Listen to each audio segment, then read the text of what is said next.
To say the NFL is wild this season is underselling it. That's crazy! We're going to break down all the nonsense from Week 5 in the NFL season. Look at the veins in that arm. Yep, I'm looking at them. The Saints gotta win, the Titans gotta win, and the Jaguars got away with one of the craziest plays so far this season. Welcome to Shut Up Football. I'm Jeff Stoltzfus, that's Kevin, and if you've never been, this show is a lot like Chris Berman's Fastest 3 Minutes. Except it's 5 times longer and it's not as funny. I'm selling that right? Here we go with Week 5 of the NFL Roast.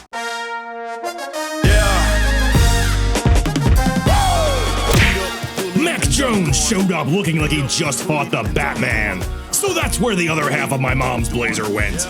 The Niners were missing a fantasy roster's worth of starters. With no stars to focus on, the Rams defense decided on no one. Jones started this game cockier than a rooster on Cialis. He shredded the Rams defense early and beat his own passes like they were his tailor. It took less than 2 quarters for Al Michaels to stir up some shit. If he keeps this up, you think you've got a little controversy in San Francisco. I don't want to start it, but I have to. Michaels, you catty little bitch. Save it for the Real Housewives of Thursday Night Football. And what a tepid endorsement for Mac Jones. He's as good as the last pick in the draft. Jones started cramping, and they were shoving bananas in him in bunches. They poached the stash of the Niners chimpanzee. Chim Chim is gonna be furious. Kirk Herbstreit started pairing up players with baby barnyard animals. You got a quarterback with a calf. He's starting an arc, and I'm terrified at the implications. The Rams had this game late, until the ball was liberated from Kyren Williams. This game went to overtime. Read along at home. More was the last thing Mac Jones wanted. Those sweet-ass birthing hips weren't meant for being mangled like this. He came out limp like a biscuit, and if he had to go back in, they may have had to lean into some kind of ratatouille situation. The Rams had a chance to tie, but Sean McVay said nuts to that. He would have none of it. They play to win. So, they lost. Welcome to London, home to the original Blitz. It was Dillon Gabriel's first pro start. What an honor to be the 41st starting quarterback for the Browns since 1999. And no pressure that the 42nd is already on the roster. Gabriel showed the comfort and stability of a good service dog. He correctly identified his receiving core as wet garbage and focused on David Njoku, who, despite his name, not that bunny. Carson Wentz must have been inspired by Mac Jones liquefying his organs as he threw his withered husk at the defense. He couldn't outrun a husky toddler. They had to pump him full of stem cells from a horse just to finish this game. The Vikings are the first NFL team to play consecutive international games. Congratulations to all their dead houseplants. Wentz stole this game late after he hooked up with Jordan Addison in the most platonic of ways. Aerial coverage provided by Curious People. What's going on in there? The Raiders are on a scavenger hunt for their own asses. What is wrong with this team? Colts defender Segun Alubi came up big after he blocked a punt with his crotch. That man would take a bullet with his crotch. The Colts lost their kicker and had to go for 2 all day, which was a lot of 2s. In the second half, Daniel Jones distributed tiny carpets, and the starters all took nappy time as he read the screenplay from Mean Girls out loud. Pete Carroll said the Raiders need to change course. Good idea, considering they're currently aimed into oncoming traffic. Jackson Dart either hates symmetry or he absolutely gave up on his makeup halfway through. Spencer Rattler, aka Make-A-Wish Mahomes, drilled one deep to Rashid Shaheed for points. A perfect strike from a man who looks like a sweet potato sculpture of a loofah. The Giants tried a flea flicker, but Dart didn't flick it hard enough. Sensing weakness, the Saints gathered round and started calling him Barty Darty. As in, Barty Darty had a party and nobody came but his mom. The Giants turned the ball over 4 times, including 2 by Kool-Aid McKinstry. Oh yeah! The Saints got their first win of the season. Cheer up, Dart. Your makeup is running. Brian Schottenheimer's name is so long it took up half my screen.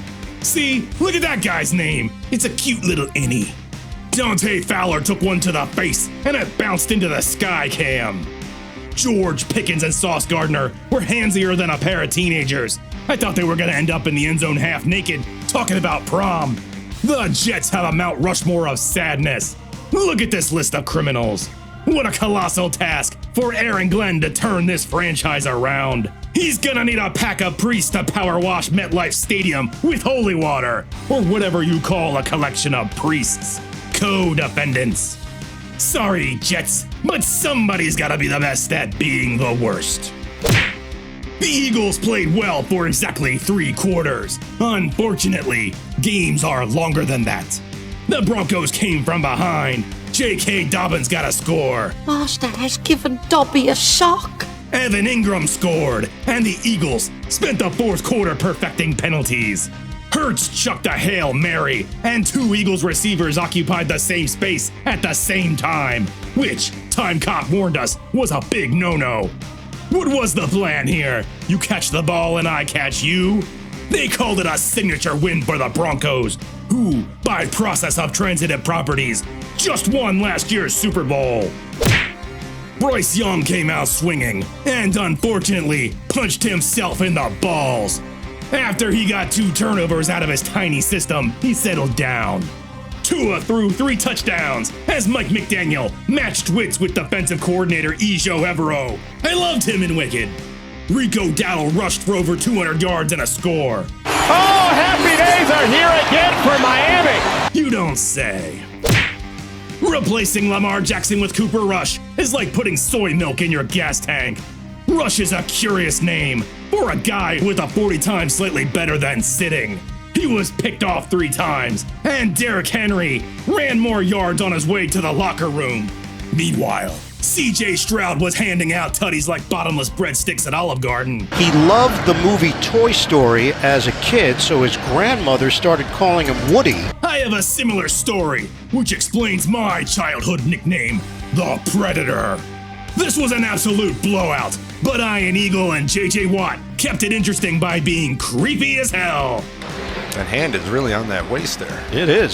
Spry, 24-year-old. Look at the veins in that arm. Yep, I'm looking at him. Jalen Knoll got his first pro touchdown and celebrated with the Ray Lewis squirrel dance.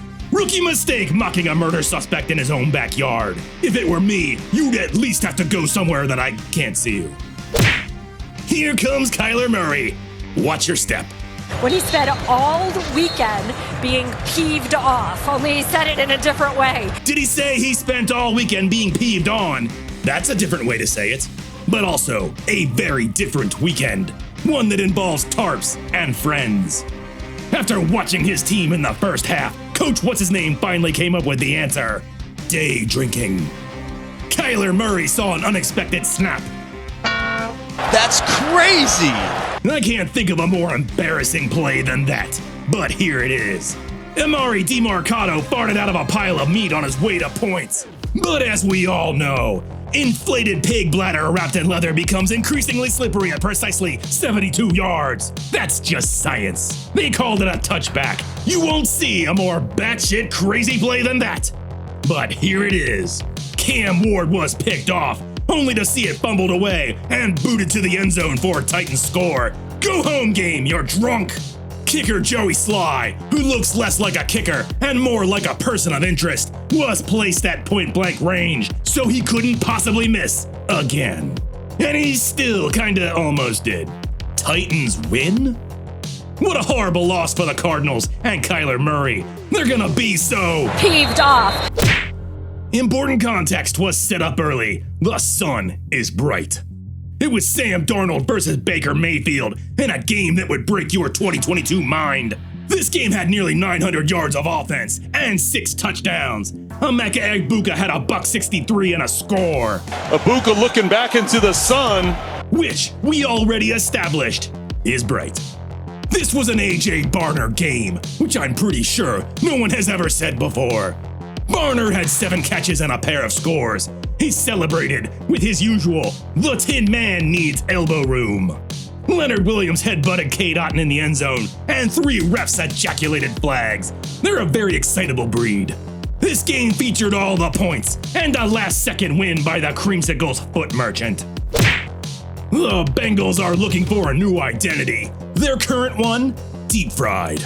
Jake Browning threw 3 interceptions, was sacked for a safety, and somehow led the team in rushing.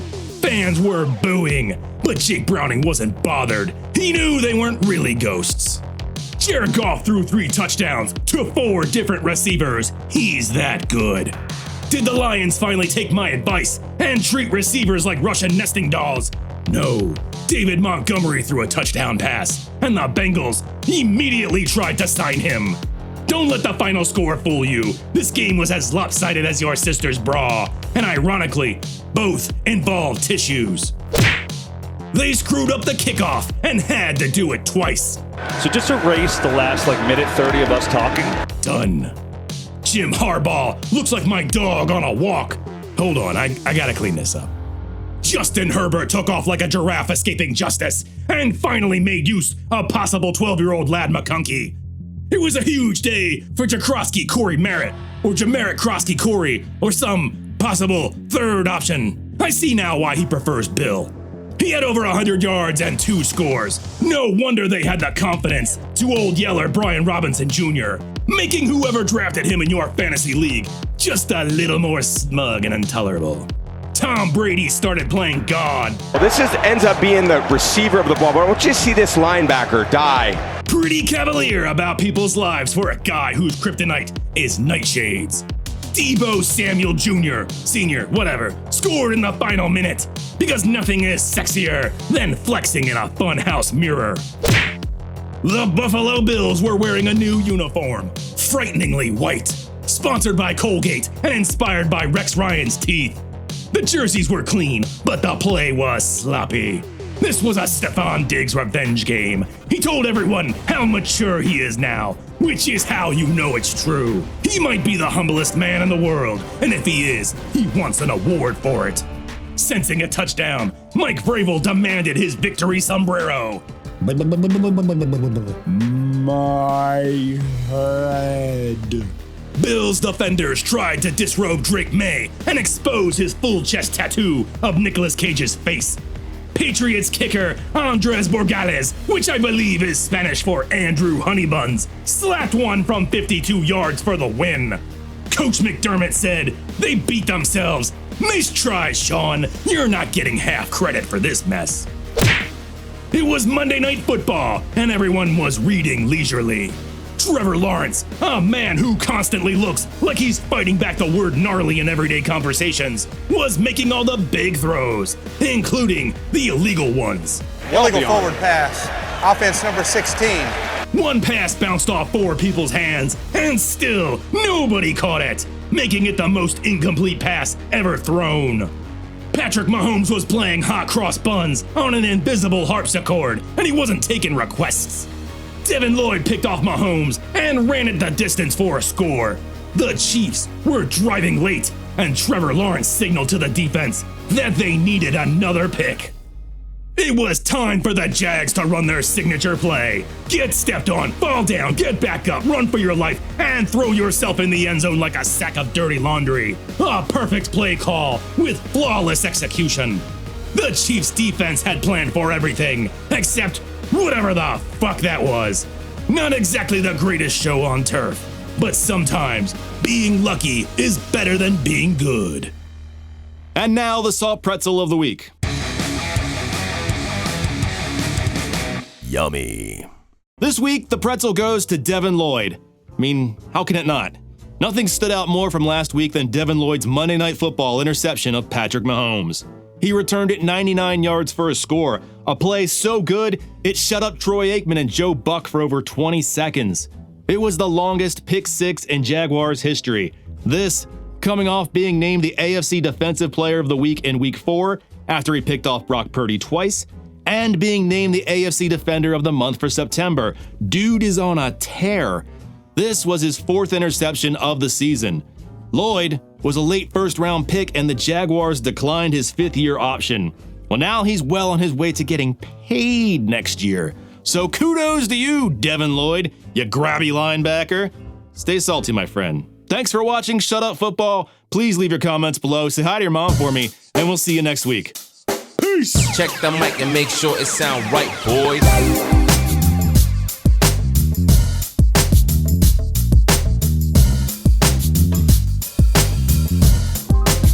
It sound right, boy. With his crotch.